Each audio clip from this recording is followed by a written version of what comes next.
मैं संजीव कुमल का।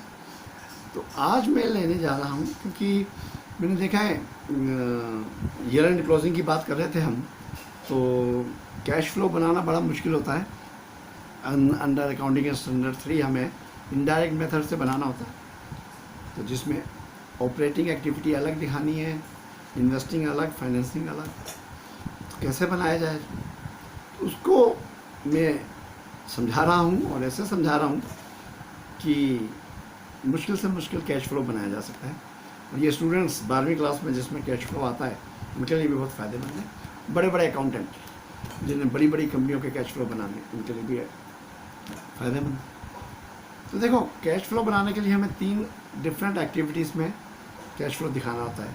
Financing activities, भाई बिज़नेस जब हम करते हैं तो बिज़नेस शुरू करने के लिए हमें फाइनेंस की ज़रूरत होती है। तो जहाँ से फाइनेंस आता है कंपनी में, equity share capital, preference share capital से आता है, या लॉन्ग टर्म बोरोइंग से आता है, डिबेंचर्स, लोन, या short term borrowings, overdraft bank. तो यहाँ से जो पैसा आता है तो आता है या जाता है, डिबेंचर रिडीम किए तो गया। तो ये एक्टिविटीज़, इनका जो पैसा आया गया, कैश फ्लो है क्या? यस, कैश फ्लो ये है कि इस साल जो पैसा आया या पैसा गया, कहाँ से आया, कहाँ से गया, और नेट कितना आया, ये निकालना है हमने कैश फ्लो। लेकिन ऑपरेटिंग एक्टिविटीज से अलग निकालना है, फाइनेंसिंग से अलग, इन्वेस्टिंग से अलग, ये अंतर है। और ऑपरेटिंग एक्टिविटी में नेट प्रॉफिट बिफोर टैक्स लेना है और उसके आगे से शुरू करनी है, ये चीज़। तो हम करने के लिए सबसे पहले क्या करें, तो अगर आपके पास बैलेंस शीट है पिछले साल की और इस साल की, प्लस कुछ और एडिशनल इंफॉर्मेशन हैं, तो आप आराम से कैश फ्लो बना सकते हैं। देखिए, सबसे पहले हमने क्या करना है, अगर ये दिया है हमारे पास बैलेंस शीट इस साल की और पिछले साल की, और 5-6 जो हैं एडिशनल इंफॉर्मेशन, हम क्या करेंगे, सबसे पहले तक फॉर्मेट बना लेंगे। आप फॉर्मेट बना लीजिए लेफ्ट पेज पे सबसे ऊपर। अच्छा, ऑपरेटिंग एक्टिविटी से कैश फ्लो निकालने के लिए सबसे पहले हम नेट प्रॉफिट बिफोर टैक्स निकालते हैं, तो वो लिख देंगे नेट प्रॉफिट बिफोर टैक्स। वो कैसे निकालेंगे अभी बताऊँगा। लेफ्ट साइड, राइट साइड में आप ऊपर लिख दीजिए cash flow from investing activities, और हाफ पेज के बाद cash flow from financing activities. तीनों की एंट्रीज हम इकट्ठी करते जाएंगे। तो सबसे पहले क्या करेंगे, हम नेट प्रॉफिट बिफोर टैक्स निकालेंगे। वो कैसे, बैलेंस शीट में हम सरप्लस लेंगे इस साल की और पिछले साल की। सपोज पिछले साल 10 लाख था, इस साल 20 लाख है, तो 20 में से 10 गया, 10 लाख नेट प्रॉफिट मानते हैं। उसमें ऐड कर देंगे हम प्रोविज़न ऑफ टैक्स, क्योंकि बिफोर टैक्स चाहिए। प्रोविज़न ऑफ टैक्स निकालने के लिए हमें क्या करना पड़ेगा, या तो नीचे दिया होगा, अगर क्वेश्चन की बात करें प्रॉब्लम्स, तो नीचे दिया होगा, नहीं दिया तो नीचे कुछ तो दिया होगा, टैक्स पेड दिया होगा, तो कुछ भी दिया तो हमें प्रोविज़न ऑफ टैक्स का अकाउंट बनाना पड़ेगा। तो ओपनिंग और क्लोजिंग वहाँ बैलेंस शीट में दिए होंगे, वहाँ से ले लीजिए। ओपनिंग क्रेडिट में डाला, और अगर प्रोविज़न नहीं दिया तो टैक्स पेड दिया होगा, तो वो टैक्स पेड डेबिट में आ जाएगा, और क्लोजिंग बैलेंस भी कैरी डाउन डेबिट में आ जाएगा। तो डेबिट का टोटल कीजिए, क्रेडिट का माइनस कीजिए, तो प्रोविज़न आ गया, बैलेंस एक फिगर आ गया। तो या तो प्रोविज़न दिया होगा, तो प्रोविज़न दिया तो प्रोविज़न सीधा ऐड कर देंगे, पर टैक्स पेड भी आपको निकालना है, तो टैक्स का तो अकाउंट बनाना ही पड़ेगा। तो आप अकाउंट बना लेंगे, वहाँ से मिल जाएगा आपको। अब डिविडेंड, नीचे इन्फॉर्मेशन दी होगी, इंटरिम डिविडेंड या पिछले साल का प्रपोज डिविडेंड। इस साल का प्रपोज डिविडेंड कंटीजेंट लायबिलिटी होगी, आएगा ही नहीं गया, तो वो अगर इन्फॉर्मेशन दी है तो वो भी हम ऐड कर देंगे। क्यों? क्योंकि डिविडेंड हम अलग से दिखाएंगे, और कहाँ दिखाएंगे, यस ये मैं बताता हूँ। शेयर कैपिटल मैंने बताया, इक्विटी शेयर कैपिटल अगर है तो फाइनेंसिंग एक्टिविटी में जाएगी। तो गाय के साथ बछड़ा, यानी उससे कनेक्टेड जो भी चीज़ है वो भी फाइनेंसिंग एक्टिविटी में जाएगा। तो अगर डिविडेंड पे करते हैं आप, तो फाइनेंसिंग एक्टिविटी में दिखाना पड़ेगा अलग से, तो इसलिए यहाँ से निकालेंगे, उसको ऐड कर देंगे। फाइनेंस एक्टिविटी में जाके लिख दीजिए, साथ के साथ लिख दीजिए, ताकि छूटे नहीं, और टिक करते जाइए। जो हो गया नेगेटिव में आ जाएगा, पे आउट इज़ नेगेटिव, और आया तो पॉजिटिव। तो ये हो गया।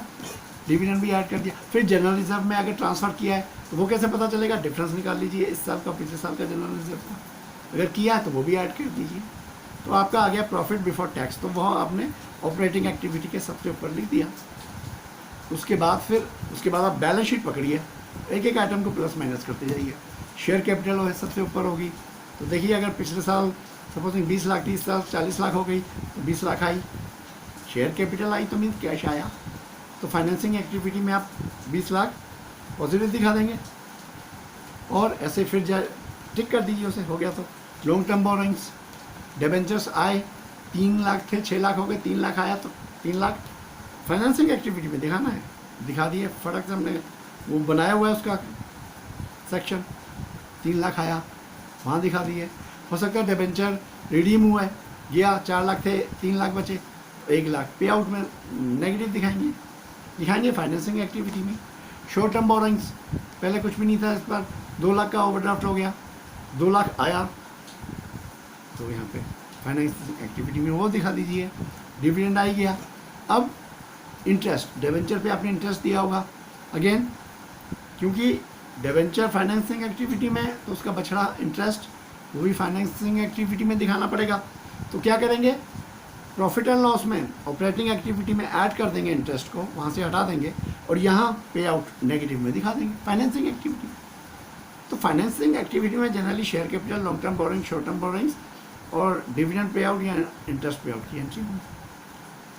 फिर आता है इन्वेस्टिंग एक्टिविटी। तो अब ये हो गया, तो अब हम चलेंगे अगला आगे बैलेंस शीट में आइटम लेंगे फिक्स एसेट्स। तो फिक्स एसेट्स सपोजिंग 10 लाख की बिल्डिंग थी, अब 20 लाख हो गई, तो 10 लाख की एक ही बिल्डिंग खरीदी तो कोई प्रॉब्लम ही नहीं है, बैलेंस शीट से मिल जाएगा। नहीं तो उसके नोट्स ऑफ अकाउंट्स में डिफरेंट एसेट्स दिए होंगे, तो बैलेंस शीट या नोट टू अकाउंट से लेंगे।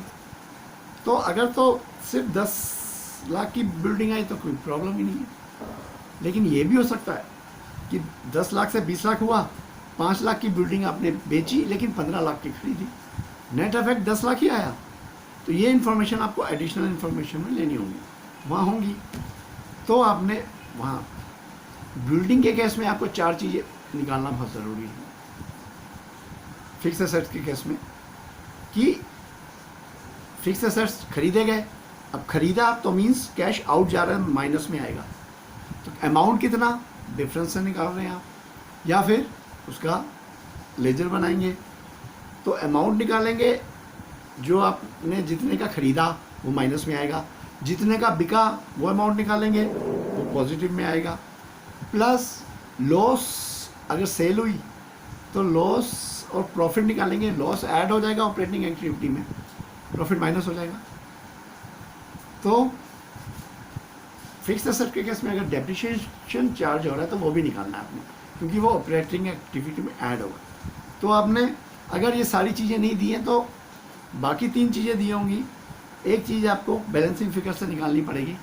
तो आपको ये अमाउंट निकालना है कि कितने का आपने परचेज़ किया, कितने का सेल किया, अमाउंट कैश बैंक, और लॉस एंड प्रॉफिट कितना हुआ सेल पे, और डेप्रिसिएशन, 4 चीज़ें।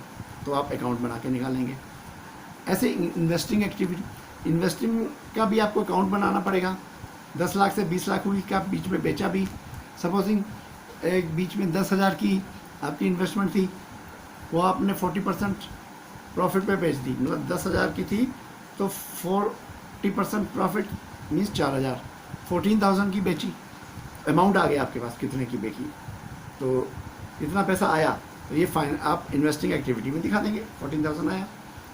लेकिन प्रॉफिट कितना हुआ, 10,000 की थी, 14 की बिकी, 4,000 का प्रॉफिट, ये आप वहाँ पर माइनस कर देंगे ऑपरेटिंग एक्टिविटीज़ में। साथ साथ एंट्रीज करते जाइए, टिक करती जाइए, तो करेक्टनेस भी आ जाती है और बड़ी फास्ट कर सकते जाते हैं। और मैं आपको ऐसा समझा रहा हूँ कि आप करेक्ट लिख कर भी सकें, समझ भी सकें और जल्दी भी कर सकें। यस, ये है मेरा तरीका। तो इन्वेस्टमेंट भी होगी, जो short term investment, short term deposits, cash and bank, marketing securities, ये कैश इक्विवेलेंट में मानी जाती है। पिछले साल की इस साल माइनस करेंगे तो ये नेट कैश इक्विवेलेंट आएगा। सपोजिंग पिछले साल इन सबका टोटल 10 लाख था, इस साल 20 लाख है, इसका मतलब 10 लाख का नेट कैश इक्विवेलेंट आपके पास आया है। और जब आप फाइनेंसिंग एक्टिविटी से कैश कितना आया गया निकालेंगे, फिर इन्वेस्टिंग से निकालेंगे, ऑपरेटिंग से निकालेंगे और तीनों का नेट करेंगे, वो इतना ही आना चाहिए। तो आंसर भी आपको पता होता है, वो एंड में हम लिखते हैं। अब आ जाते हैं ऑपरेटिंग एक्टिविटीज़ की करीब। तो ऑपरेटिंग एक्टिविटीज़ में, अच्छा, इन्वेस्टिंग एक्टिविटीज़ में जनरली ये होगा, या ये भी हो सकता है कुछ इनकम आई हो, इंटरेस्ट, डिविडेंड या रेंट की इन्वेस्टिंग एक्टिविटीज़ से, तो वो भी आपको यहीं दिखानी है, वो कहीं और नहीं दिखानी है, यहीं दिखानी है। और यहाँ पे आपको आई रिसीव हुई तो पैसा पॉजिटिव होगा, लेकिन ऑपरेटिंग एक्टिविटी में माइनस कर देंगे। अब चलते हैं ऑपरेटिंग एक्टिविटीज़। ऑपरेटिंग एक्टिविटीज़ में आप उसको नेट प्रॉफिट बिफोर टैक्स लिया, उसमें नॉन कैश आइटम ऐड कीजिए, डेप्रिसिएशन, रिटर्न ऑफ गुडविल और पेटेंट, या प्रिलिमिनरी एक्सपेंसेस, या फिर लॉस सेल ऑफ असेट्स, या प्रोविज़न ऑफ कोई डाउटफुल डेट वगैरह कोई दिया है, डिफरेंस जो है, अगर कम किया तो वो ऐड होगा, ज़्यादा किया तो